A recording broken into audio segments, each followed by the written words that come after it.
अस्सलाम वालेकुम, welcome back to everyday राही। क्या हाल चाल है आप सबके? उम्मीद है कि आप लोग ठीक होंगे, मज़े में होंगे और खैरियत से होंगे। अल्हम्दुलिल्लाह आज रमज़ान का 5वां रोज़ा है और देखते ही देखते 5 रोज़े हो गए और पता भी नहीं चला। बस अल्लाह ताला हमें इसी तरह जो है वो रमज़ान के पूरे रोज़े रखने की तौफ़ीक अता फ़रमाए अच्छे से। इस वक्त सहरी का टाइम है और मैं सहरी बना रही हूँ। एक तरफ पराठे बन रहे हैं और दूसरी तरफ जो है वो मैं शामी कबाब तल रही हूँ। तो शामी कबाब के साथ-साथ जो है वो मैं अंडा भी प्रेफ़र करती हूँ और बच्चों को कहती हूँ कि आप एक अंडा ज़रूर लें, क्योंकि अंडे में प्रोटीन होता है और अंडा जो है वो हमें काफ़ी देर तक फुलफ़िल रखता है। कोशिश करें कि सहरी जो है वो मिस ना करें, क्योंकि सहरी से हमें काफ़ी देर तक एनर्जी रहती है। क्योंकि बच्चों ने अभी-अभी ही रोज़ा रखना शुरू किया है, तो मेरी कोशिश होती है कि बच्चों को एक अंडा ज़रूर दूँ, और ताकि वो उनका पेट भरा हुआ रहे और उनको जो है वो भूख-प्यास का एहसास जो है कम हो। क्योंकि आपको पता है कि सहरी के ऐसे रोज़ों के साथ-साथ जो है बच्चों के स्कूल भी चल रहे होते हैं, एग्ज़ाम्स भी चल रहे हैं और बच्चों ने रोज़ा भी रखना है। तो बस कोशिश ये होती है कि बच्चों को जो है वो अच्छी सी सैरी कराएँ। बस सैरी लाइट ही होनी चाहिए और ज़्यादा ऑयली चीज़ें हमें नहीं खानी चाहिए, और कोशिश करें कि दूध, अंडा ज़रूर अपनी सैरी में शामिल करें। रोज़ा जो है वो भूखा प्यासा रहने का नाम तो नहीं होता, आपको पता है। रोज़ा जो है सब्र, शुक्र और अपनी आदतों को बेहतर बनाने का महीना भी होता है। जब हम पूरा दिन रोज़ा रखते हैं तो हमें जो है वो एहसास होता है कि जब हम भूख प्यास बर्दाश्त करते हैं तो हम अपनी भूख प्यास को बर्दाश्त करते हैं। तो इससे हमें ये सबक मिलता है कि हमें हमें सब्र करना चाहिए। हम सब्र का सबक सीखते हैं रोज़े से। और इसी तरह जब इफ्तार का टाइम होता है तो अल्लाह ताला की बहुत सारी नेमतें हमें नज़र आती हैं अपने दस्तरख़्वान पे। तो हमें अल्लाह का शुक्र अदा करना चाहिए ये सारी नेमतें देखकर, और हम अल्लाह ताला का शुक्र अदा करते हैं तो रोज़ा हमें शुक्र का सबक भी देता है। इसी तरह लोगों के दुखों का और लोगों की ग़ुरबत का एहसास भी दिलाता है। सेल्फ़ कंट्रोल सिखाता है। तो क्योंकि रोज़ा सिर्फ़ भूखा रहने का नाम नहीं है। ये रोज़े में हम बुरी आदतों से भी दूर रहते हैं, फ़िज़ूल ख़र्ची से, फ़िज़ूल बातों से और गलत कामों से। तो ये सारी बुराइयों से जो है रोज़ा हमें रोकता है, हमारे अंदर एक सेल्फ़ कंट्रोल पैदा होता है। ये दरअसल हमारी सब प्रैक्टिस होती है, जो हमें सिर्फ़ रमज़ान में नहीं करनी चाहिए, और जब हमें ये आदतें जो है वो अपनी अमलन ज़िंदगी में भी शामिल करनी चाहिए। बस रोज़े का मकसद यही है कि सेल्फ़ कंट्रोल कंट्रोल और अल्लाह ताला का शुक्र और सब्र के साथ हमें ज़िंदगी किस तरह गुज़ारनी चाहिए। तो बस रोज़ा अल्लाह ताला हमें इसी तरह सब्र और शुक्र के साथ तमाम रोज़े रखने की और तमाम अपनी ज़िंदगी गुज़ारने की तौफ़ीक अता फ़रमाए।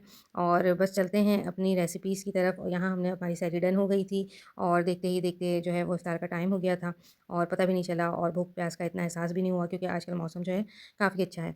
तो बस मैं यहाँ पर आ गई थी किचन में और मैंने सिंपल से दही बड़े बनाए हैं, और इन दही बड़ों की रेसिपी बहुत आसान है। आपने बेसन लिया, बेसन लेंगे, बेसन में आपने सिर्फ़ नमक, मिर्च और खाने का सोडा डालेंगे और इसका हल्का सा बैटर बनाकर इसको फ्राई कर लेंगे, फुल्कियाँ। जब इसकी फुल्कियाँ बन बन जाएँगी, जब वो ठंडी हो जाएँगी, तो उनकी फुल्कियों के दरमियान जो है वो हम एक क्रॉस का कट लगा देंगे, ताकि जो है फुल्कियों में हल्की सी भी गुठली सी फ़ील ना हो हमें। यकीन मानिए जब आप इस तरह करेंगे तो आपके दही बड़े बहुत अच्छे और सॉफ्ट बनेंगे। अच्छा, सो इस दही बड़ों के साथ हमारा कॉम्बिनेशन होता है चने की दाल का। ये आपको अजीब-सा लगेगा, क्योंकि ये बहुत कम घरों में बनाए जाते हैं। अक्सर घरों में काले चने और व्हाइट चने बनते हैं, लेकिन इन दही बड़ों के साथ हमारे घर में चने की दाल बनती है। चने की दाल की सिंपल रेसिपी है बिल्कुल। आपने चने की दाल जो है वो नमक डाल के बॉयल कर लेनी है, और जब वो बॉयल हो जाए तो उसके अंदर आपने सिंपल काली मिर्च डालनी है, पुदीना डालना है और लेमन डालना है, बस।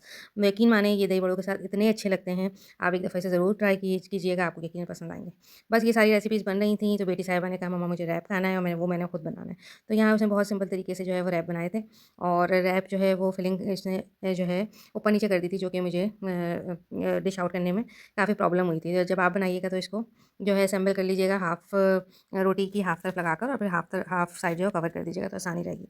आपको पता है कि बच्चों ने अभी नया-नया रोज़ा रखना सीखा है, तो बच्चों का दिल चाहता है कि हम कुछ जो है अच्छा खाएँ और अपनी पसंद का खाएँ। वैसे मेरी कोशिश होती है कि जो उनको पसंद हो वो ही बनाती हूँ, और यहाँ बेटी ने कहा कि मैंने खुद बनाना है मम्मा। तो बस यहाँ पर उसने सॉस बनाया था, उसमें मायोनीज़ डाला था, और जो है वो थोड़ा-सा केचअप और थोड़ा-सा नमक डाल के वो सॉस बना लिया था, और सॉस लगाया है, उसपे हमने सलाद पत्ता रखा है, और यहाँ पर हमने टेंडर पॉप्स जो है वो फ्राई किए थे, वो रख दिए हैं। फिर इसको कवर करके जो है वो हम मीडियम सी हल्की सी आँच पे तवे पे सेक लेंगे, ताकि वो चीज़ जो है वो मेल्ट हो जाए। तो अच्छे बने थे, बस उसने असेंबल सही नहीं किया था। आप जब बनाएँ तो असेंबल सही करिएगा। और यकीनन ये छोटी-मोटी चीज़ें हैं जो बच्चे करते रहते हैं, और उनको करने देना चाहिए, क्योंकि बच्चों को जो है वो इस तरह अपने काम करने की आदत भी होती है, और फिर जो है बच्चे जो है वो खुश भी हो जाते हैं, क्योंकि जो उनका मूड हो रहा होता है और जो उनको खाना का दिल चाह रहा होता है, इस तरह उनकी जो है वो ख्वाहिश भी बस पूरी हो यहाँ पर जाती है। हाँ, हम आ गए थे अपनी दूसरी रेसिपी की तरफ। दूसरी रेसिपी मेरी बिल्कुल सिंपल है। यहाँ पर मैं बनाने जा रही थी स्पैगेटीज़, और स्पैगेटीज़ हम हर घर में जो है वो डिफरेंट अंदाज़ से बनती है। अच्छा, इस स्पैगेटीज़ की जो मैरिनेशन है वो मैंने बहुत पहले करके रख दी थी। यानी कि चिकन को मैंने चिकन में चिकन टिक्का मसाला और थोड़े से स्पाइसेस डाल के और दही डाल के, लहसुन अदरक डाल के मैरिनेट कर दिया था और सिंपल इसको जो है वो हल्की आँच पे एक साइड पे कुक कर लिया था। बस यहाँ पर जो है वो सारी वेजिटेबल्स डालूँगी और वेजिटेबल्स डाल के इसमें मैंने काली मिर्च डाली थी, सोया सॉस, चिली सॉस, थोड़ा-सा सिरका और नमक डाल के जो है इसको सौते कर लिया था। फिर इसमें स्पैगेटीज़ डाल दी थी और जो मैंने चिकन मैरिनेट वाली जो कुक करी थी वो भी इसमें शामिल कर दी थी। तो ये भी काफ़ी मज़े की बन जाती हैं क्योंकि हमारे घर में जो है बच्चे पकोड़े वगैरह शौक से नहीं खाते। तो मुझे इस टाइप का कोई ना कोई आइटम जो है वो अपने इफ्तार में बनाना पड़ता है ताकि बच्चों का पेट भी भरे और बच्चे खुशी-खुशी खा लें।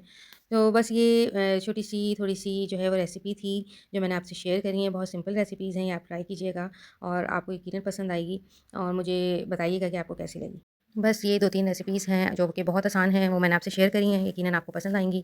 और रेसिपीज़ और खाने-पीने के साथ-साथ मैं आपको एक और बात अब शेयर करती चलूँ कि हर घर में जो है वो कुरान पाक पढ़ा जाता है रमज़ान शरीफ में। तो बस मैंने भी अपने लिए जो है वो कुरान पाक जो है वो निकाला है और मेरी कोशिश होती है कि रमज़ान शरीफ में जो है वो मैं जो पारे वाला कुरान जो है वो इस्तेमाल करूँ। उसे पढ़ना भी आसान होता है और आसानी से हम जो है वो डिवाइड कर देते हैं कि कितना जो है पारा हमने कितने टाइम में ख़त्म करना है और ईज़ी टू कैरी भी होता है, हम कहीं पे भी उसे लेकर बैठ के पढ़ सकते हैं। तो यहाँ मैंने अपने लिए जो है कुरान पाक निकाल लिया है पारों वाला और दूसरी तरफ मैंने बच्चों के लिए कुछ सूरतें निकाली हैं, जो कि मेरी हर साल कोशिश होती है कि बच्चे कुछ ना कुछ जो है वो ज़बानी सूरतें याद कर लें। तो यहाँ मैंने सूरह बकरा की जो है वो आखिरी 2 आयत निकाली हैं बच्चों के लिए और दुआए कुनूत निकाली है। मेरी कोशिश है कि बच्चे ये सूरह बकरा की आखिरी 2 आयत याद कर लें क्योंकि इसकी बहुत फ़ज़ीलत है, जैसा कि आप लोग जानते हैं कि ये हमें जो है तमाम चीज़ों से महफूज़ रखती है और बच्चों को ये आनी चाहिए। तो मेरी कोशिश है कि इंशाअल्लाह इस रमज़ान में इनको सूरह बकरा की आयत याद कराऊँ और दुआए कुनूत याद कराऊँ। इसी तरह छोटी-छोटी जो है वो इस तरह जो है बच्चों को जो है वो ज़बानी ये सूरतें याद भी हो जाती हैं और जो है वो उनकी एक अच्छी एक्टिविटी भी हो जाती है रमज़ान में। तो बस अपना व्लॉग मैं ख़त्म करूँगी और मिलेंगे नेक्स्ट व्लॉग में इंशाअल्लाह। अपना बहुत ख़्याल रखिएगा। अल्लाह हाफ़िज़।